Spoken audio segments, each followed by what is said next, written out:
By the way, if you see a little advertisement at the beginning, in the middle, or at the end of the video, please do not skip it. By doing that, you're helping me a lot. Come on, guys, it's just a few seconds of your life, and it will really make a difference for me. I'm counting on all of you. Enjoy the interview. So since we're talking about Killswitch Cage, let's go way back to '02, right? So I wanted to ask you, how did you get the gig back in that year? I think it was '03, actually, but close right. enough. But they had just come off of a tour, and I had been playing with Howard in What Has Been Shed for a few years before that. So Howard and I were buds, and it just wasn't going to work out with their drummer, because Adam was the drummer originally, and then they had their friend Tom playing with them for a while. And then Tom, I don't think Tom was that into it. They just needed somebody, and I knew Howard, and Howard was like, yeah, this guy in What Has Been Shed can do it. So I did it. And it was it was a long time ago. It wasn't really like almost 20 years ago. yeah. It was the band was still, the band was doing well, but it wasn't like a huge thing. And I wasn't like they were looking and had like this giant audition process. It's just sort of like, oh yeah, Howard knows that guy, sure, we'll play with him, that's fine. I'm like, all right, you guys, let's go play. And I just made sure I was ready and made sure I knew all the songs and went in and played them all, and that was pretty much it. We just went from there, had some shows, did some tours, recorded Heartache soon after that. The rest is, I guess, history. Yeah. So did you actually audition for the band back then? I mean, I guess so. I went and played with them, and if I sucked, they would have not asked me back. So like a live show you're talking about? No, just practice. Oh, practice. Right. Yeah, just practice, and yeah, it went fine. It was funny. I remember that Mike D was saying, no, I remember as we were practicing, the other guys were a couple times they're like, it sounds a bit fast. It sounds like you're playing a bit fast. And I was getting really nervous because I thought I was blowing it and playing everything way too fast. But I was thinking to myself, I swear, it sounds like it's close to the right tempo. I don't know what's wrong. Am I nervous? Am I blowing through it or whatever? Mm-hmm. And then you're talking about songs from Alive or Just Breathe. Right? Yeah, exactly. And then I went. They're like, yeah, we'll get together again in a couple days. I went home and I was like, okay, I gotta get these tempos right. And then when I went back to practice with them a second time, Mike D was like, no. I went back and listened to the record. We have been playing them slower and slower over the last year. So these tempos are actually right. I was like, I was relieved. And then that was it. So did you have any idea how big the end of Heartache would become? No, of course. No, of course. So for you, it was just like, let's make this new album with this new line and see where it goes. Yeah, I was excited to make the record. I thought the band was really cool, doing something awesome. But I've thought that before, and had records come out, and like people would be like, okay, it's cool, that's it. But yeah, never, none of us would have ever imagined that we'd still be able to do this for this long. And you actually gained like a Grammy nomination for this album, right? Best Metal Performance. You didn't win, but you actually were nominated. So things were going really quick as you just entered the band. It did seem like that, yeah. It seemed like that. And we lost to Lemmy, we lost to Motorhead. So what are you going to do, right? Of course. It's still a huge honor, right? Yeah, we would have felt guilty if we were like, no, give it to Motorhead. Kind of like when Deftones in 2000 won over Pantera and Iron Maiden for Best Metal. Remember that? I don't remember, but it's like, I know we were just, it was just a cool thing to be recognized and to feel like, there's like a ton of really cool bands that we came up with that were in the scene, and it was just a cool thing to sort of be like, bringing attention to not just us, but that whole scene and everything. It's a cool thing. Yeah, and I know Killswitch and Howard Jones remain really good friends, and they actually recorded the song and the video together. like a couple of years ago, actually.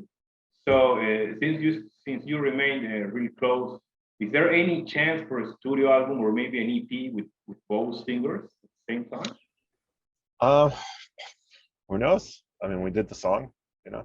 I don't know. Howard is like he has like 50 projects right now. He's killing it. He's doing so many things and like guest vocals on everything. It's awesome. It's cool to see him like just just working super hard and like having all these people that want to work with him. And we just did that tour with Light the Torch also earlier this year. It was really fun to do that tour and to play some of those songs on stage with him and with him and Jesse together. It was really, really cool. Yeah. And I bet the response from the crowd was like really crazy. It was great. It was super fun. We were supposed to do it right when the pandemic hit, so the tour got shut down. And you know, it took almost 2 years for us to actually do it for real. You never know if schedules are going to change and it wouldn't line up where the two bands could go out again. But we're lucky that it did, that it worked out. We got it done. So it was pretty awesome tour. I'm glad that we were able to make it happen.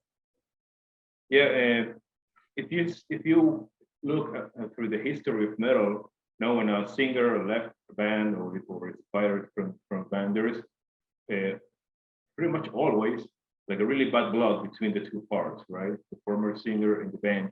But that's not the case for Killswitch at all. You actually tour together, you make videos together.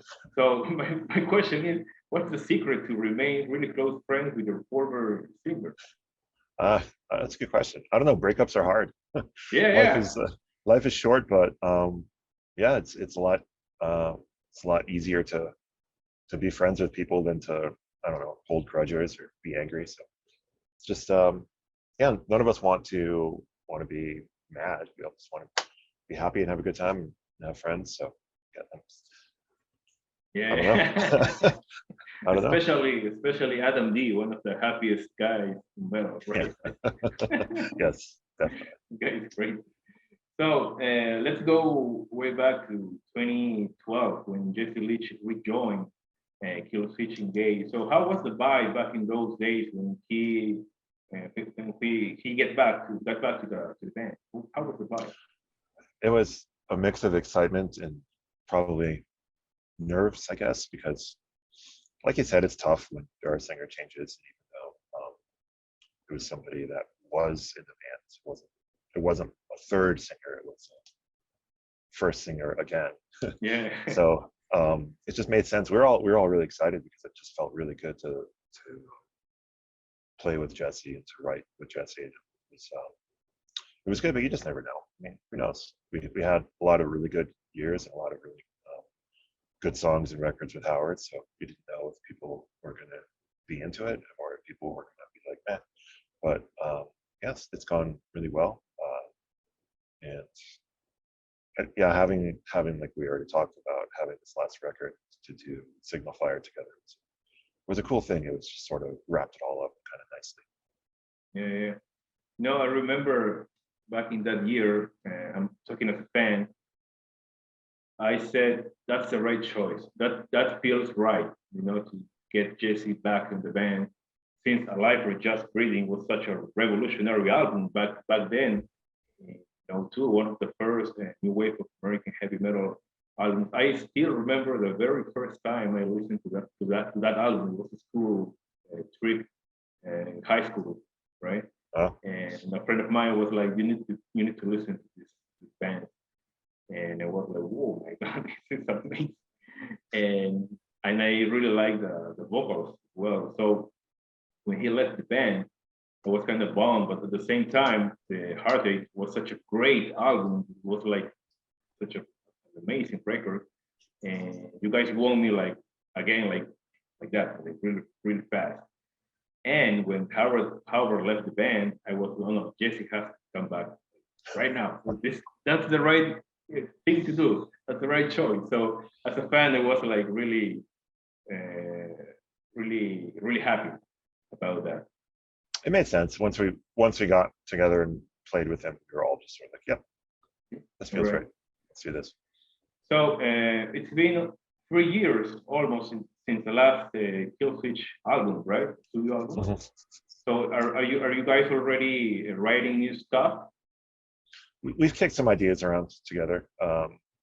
So hopefully after this tour, maybe we'll kick it up a notch and see if we can get some stuff together and go. It was such a weird few years. I mean, it has been 3 years, but it's been 3 of the weirdest years that. Doesn't feel like 3 years, right? No, it doesn't. It doesn't. And it feels like the record came out and then all of a sudden everything got shut down. So we had to give the record enough touring and support the push it. We couldn't make a record just disappear because pandemic got in the way. We're not going to let that stop it. So we'll probably get back from this and maybe get some more ideas together and see where it goes. So is there actually a possible date for recording? Maybe July next year? No, we haven't gotten that far. All right.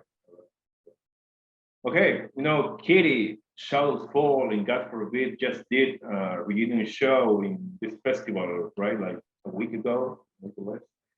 So what do you think about that, since they are peers, from the same era, especially Shadows Fall and God Forbid? So what do you think about these reunion shows, and what band would you love to see again on stage? Oh, that's a good question. Thank you. What band would I like to see? Oh, I think it's great. I mean, I had Shads did a reunion show not too long ago up in Worcester, and I had a lot of friends went. They said it was super fun, and I wish I could have gone. But yeah, what band would I want to see? What I missed, what I really would have wanted to see was that show, that benefit show for the Cave-In bass player that ISIS played and Cancer Conspiracy played. That would have been like the perfect show to go to, but we were on tour in the middle of that. I missed that. That would be the one I'd like very much to see ISIS. All right. And what do you think about the upcoming Pantera gigs, with Phil and Rex on stage? Yeah, it's that's interesting. I would like to check it out for sure. Yeah, those songs haven't been played by a band in forever, so Yeah. it'd be cool to hear those songs live again for sure. Yeah, more than 21 years ago, last Pantera show, right? So, all right, last question. Let's go way back before Killswitch days. Which is your best memory of playing in Blood Has Been Shed? Howard. Best memory. Or the funniest, the coolest. I think I remember one time we did this like a weekend of shows, like up in Northeast, somewhere in Mass, and then like Buffalo and then New Jersey. I don't know, something like that, right? And then we ended up picking up Andy Williams from Every Time I Die to ride with us for the weekends, and I'd never met him before. And I was like, oh my God, this is the funniest dude I've ever met in my life. So I remember just doing 3 shows hanging out in the van with Andy, just being like, this guy rules. How have I not met this guy before? So that was just a good memory. Just kind of, I met a lot of people through that band because I finally got to actually tour and play some shows. So it's cool. Nice. All right, that's it for today. Thank you so much, Justin. Is there anything you would like to add about the Leivica album? Just no, thanks for having me on. Really stoked about the record, so check it out. It's up everywhere. It's streaming everywhere now. So like you said, it's on Metal Blade, which is pretty sweet. Yeah, just keep an eye out for us. Hopefully get some tours, get some shows out there soon. So it's available on Spotify, iTunes, everywhere. Yep, stream it wherever. It's up, it's out, it's ready for your ears to enjoy. I already did, so I totally recommend it to you people to check it out. It's a really great instrumental album. So thank you so much again, Justin. Have a great day. Have a great rest of the tour. I'm really looking forward to see you on the stage with Leivica or Killswitch. Great, thank you. Thanks very much. Take it easy. Bye. If you like this interview, please give me a thumbs up, leave a comment, and share the video with all your friends. Also, very important, please don't forget to subscribe and hit the bell.